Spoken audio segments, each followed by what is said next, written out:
Para poder entender un poco acerca de los nahuales, debemos remontarnos a los tiempos prehispánicos, para ser más exactos, en el México antiguo. Ya que existieron una infinidad de brujos, chamanes, hechiceros, curanderos y nahuales, casi todos los pueblos poseían un nahual entre sus pobladores. De hecho, nahual significa, lo que es mi vestidura, o mi piel, que refiere a su habilidad de convertirse en mitad hombre y mitad animal. Dicen los códices antiguos, que el origen de los nahuales está en la ocurrencia que tuvieron los dioses invisibles de convertirse en animales, para poder entrar en contacto con los humanos, y así fue como el dios del sol, Huitzilopochtli, se volvió un colibrí, y el dios del inframundo, Tezcatlipoca, eligió ser un coyote, o un jaguar, y desde entonces es patrono de todos los nahuales que existen hoy en día. El nahual era considerado un hechicero, y entraba en el grupo de los Tlacatecolotl, que significa, hombres búhos, y que solamente podían hacer uso de sus poderes durante la noche. La existencia de los nahuales era tal, que habitaban desde el sur del país hasta las planicies del sur de Estados Unidos. Todas las tribus sabían de la existencia de estos seres. Aunque todos tenemos nuestro espíritu protector, son los brujos, los chamanes y los curanderos los que cultivan una relación más poderosa con su nahual, y por eso son capaces de transformarse en esa criatura mediante oscuras ceremonias, en las que se desprenden de su propia piel para habitar el cuerpo de alguna bestia temible. Ya transformados salen por la noche a recorrer los caminos, atacan a sus enemigos o se roban los animales de las granjas. Se creía que si un hombre llegaba a conocer su espíritu animal, o a su nahual, éste adquiere la habilidad de poder curar a la gente con sus habilidades, inclusive, tendría la capacidad de hacer uso de la magia. Algunos registros antiguos señalan que la gente los relacionaba como hombres lobo, pero también han sido relacionados con otras especies como jaguares, águilas, coyotes o tecolotes. Si bien existen registros, como el contenido en el Códice Florentino de Bernardino de Sahagún, de que los nahuales podían aplicar sus artes al bien o al mal, la visión del nahual como un ser malévolo parece estar más extendida tanto en la antigüedad como en las creencias de los indígenas modernos. Algunas versiones cuentan que en algunas regiones de México, los nahuales llegaron a trabajar junto con los españoles para acabar con otros nahuales que protegían a los pueblos originarios y así mantenerse con vida ante la amenaza que representaba en ese entonces la Iglesia Católica. Existen pasajes acerca de estos personajes que se han ido perdiendo, o que se adaptan según la región donde te encuentres. Las leyendas nos dicen que los nahuales podían desprenderse de su piel humana para poder transformarse en estas criaturas. Inclusive hay relatos de la época colonial que durante la conquista los españoles llegaron a matar animales y que al amanecer aparecían como hombres. Otra versión cuenta que el nahual deja su forma humana por un tiempo determinado para adquirir total o parcialmente la de un animal elegido. Existen varias versiones de cómo es que se logra esta metamorfosis. Se dice que en el sur de la Ciudad de México aún existe un importante número de nahuales que están distribuidos en distintas alcaldías, como lo son Xochimilco y Milpa Alta, ya que se rumora que en estas demarcaciones los nahuales rondan por las noches, ya sea como burros, perros, toros o caballos. Por lo general hacen esto, ya que es una habilidad que les fue heredada. Se dice que originalmente, las tlahuelpuchis eran nahuales, más específicamente, se trataba de mujeres bendecidas por los dioses, a quienes les fueron otorgados unos dones especiales, pero tiempo después, debido a su gusto por alimentarse de la sangre, la gente las comparó con vampiras, y también con las brujas, ya que son capaces de cometer muchas atrocidades. Como casi todas las tradiciones en México, esta leyenda tiene un origen prehispánico, más exactamente en Tlaxcala. Estas criaturas son llamadas tlahuelpuchi, que en lengua náhuatl significa saumador luminoso. Las tlahuelpuchis son mujeres comunes a la vista de todos, a quienes los dioses les han concedido un don, que algunas usan de manera maliciosa. Ellas se enteran de que son portadoras de este don al llegar a la pubertad, más específicamente cuando tienen su primera menstruación. Es ahí cuando entran en contacto con el potencial de sus poderes. Con el tiempo y con la práctica, lograrán desarrollarlos por completo, hasta finalmente dominar la técnica de convertirse en animales. Las Tlahuelpuchis son territoriales, y a diferencia de las brujas en otros lados del mundo, ellas no conviven con otras, ni tampoco trabajan en grupos, pero se reconocen unas a otras, aun cuando presenten su forma humana, ellas guardan su distancia, respetando el territorio de cada una, pues ya que son sumamente agresivas. Únicamente se tienden la mano cuando existe un peligro común, que en solitario no pueden sortear. Las Tlahuelpuchi no atacan jamás a sus familiares, excepto si el secreto de su existencia es revelado por algún pariente a otras personas. Las Tlahuelpuchi se alimentan de sangre humana, pero por sobre todas las sangres prefieren la de los niños pequeños, quienes son sus víctimas favoritas, y a quienes acechan en forma de animal, o si la situación lo exige, en forma de neblina que se filtra por puertas y ventanas. Se dice que a las Tlahuelpuchis les gusta chupar la sangre de los bebés, y también de los niños, porque en esa edad la sangre es más deliciosa. Generalmente la aparición de las Tlahuelpuchis sucede entre la medianoche y las 4 de la mañana.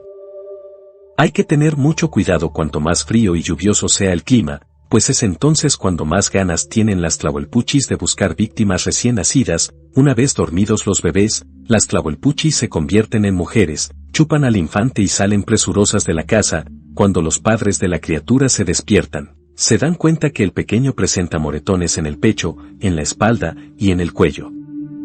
Los poderes de las Tlahuelpuchis son intransferibles, no se los pueden pasar a ninguna persona, ni se pueden heredar, pero si una de ellas llega a ser asesinada, el asesino será convertido en Tlahuelpuchi.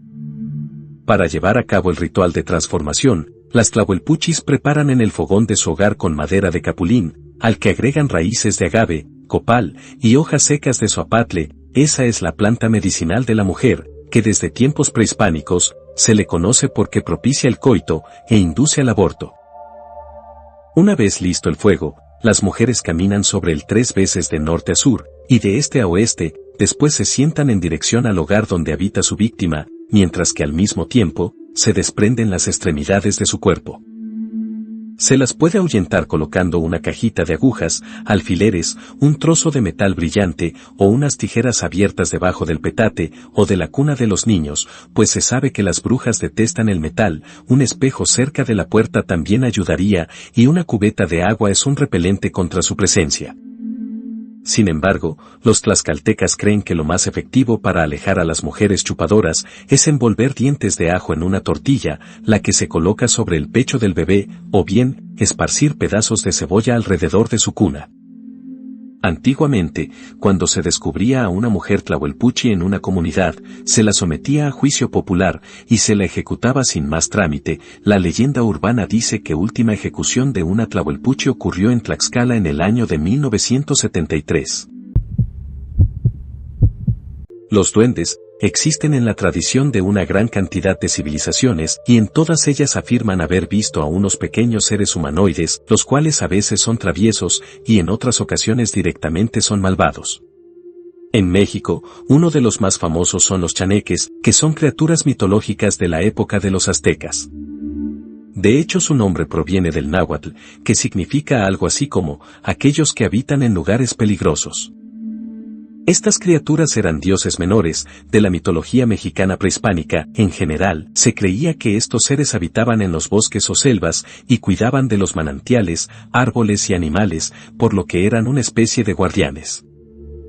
El dios que les encargó dicha labor, supuestamente sería Chane, el cual vive en el bajo de la tierra, y su trabajo es regir sobre la tierra y el agua. Así que mandaba a estos seres para cuidar los lagos, ríos, a los animales y a la naturaleza en general.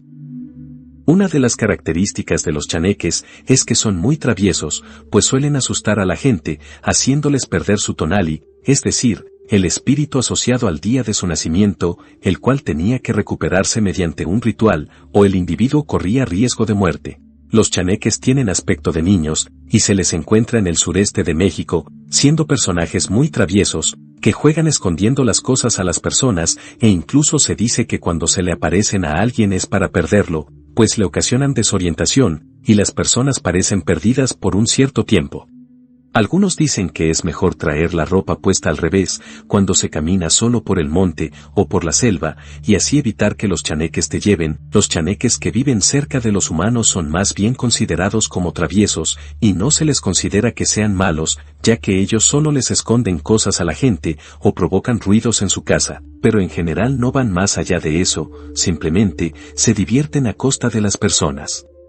En cambio, los chaneques malos no toleran a las personas y viven en lugares alejados, como lo son las cuevas. Sus actividades sí que pueden hacer daño a las personas. Se dice que muchos accidentes de tráfico son provocados por ellos, ya que colocan cosas en el camino y también dañan motores, logrando que las personas terminen por chocar. También se dice que ellos son los encargados de robarse a los niños, y eso es para fines desconocidos, pero al día de hoy, en estados como Chiapas, Oaxaca y Guerrero, todavía sigue muy viva la tradición sobre ellos, e incluso se les sigue temiendo, afirmando que no es una buena idea enojarlos, porque pueden pasar de hacer travesuras a verdaderas maldades. Las Tzitzimime son uno de los tantos demonios que existen dentro de la cultura azteca. Se cree que el objetivo principal de estas figuras perversas es destruir el mundo. Existe debate sobre el sexo de estas figuras, ya que para algunos historiadores son seres masculinos, mientras que para otros son femeninos.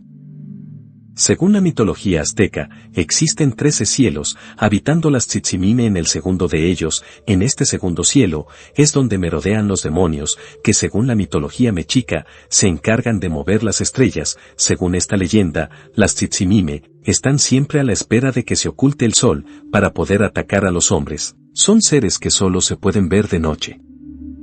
En la leyenda azteca, se dice que en la noche del último día de cada siglo, la gente apaga todas las luces de la ciudad y se reúne en lo alto de una colina cerca de Iztapalapa para observar la estrella Yovaltechli. Pero si a la medianoche Yovaltechli sigue su curso en medio del cielo, el mundo no se acabará y el sol volverá a salir otro día más. Pero si la estrella no sigue su curso, eso significa que ha llegado el fin del mundo. El mito cuenta que es posible saber que Tzitzimime está presente si se llega a escuchar algún sonido que simula el viento pasando entre las conchas marinas. La razón de esto es que la vestimenta de este demonio solía ser una falda adornada con caracoles. Escuchar este sonido era algo malo, porque quien oye la llegada de Tzitzimime muere al poco tiempo de escucharlas. Por otro lado, las leyendas sobre Tzitzimime también recogen que las mujeres embarazadas pueden convertirse en Tzitzimime, si es que pierden la vida mientras se está llevando a cabo la ceremonia del fuego nuevo. Este rito consiste en una costumbre indígena para buscar el equilibrio del universo. Además, el mito explica que uno de los momentos en los que hay que temer sobre la presencia de un Tzitzimime es durante los últimos 5 días del año según el calendario azteca. Estos 5 días son en el mes denominado Nemontemi, y van desde el 28 de enero hasta el 1 de febrero. En ese tiempo se aconseja no dejar el hogar. Su reina es la diosa Itzpapalotl, que significa mariposa de obsidiana, y en traducciones más siniestras, mariposa con garras, quien gobierna el cielo para las almas que murieron de infantes. También están asociados con la diosa de la maternidad y la fertilidad, Cihuacuatl. Tzitzimitl aparecen en el código Borgia y son nombrados como demonios estelares que vivían en la penumbra. Su objetivo final era esperar hasta que tanto los humanos como los dioses no pudieran mantener vivo al mundo y entonces atacarlos y destruir a la humanidad. La ceremonia azteca especial llamada Xiumolpilli, o la unión de los años, servía para garantizar que continúen existiendo cada 52 años. Esa era la duración de un siglo azteca.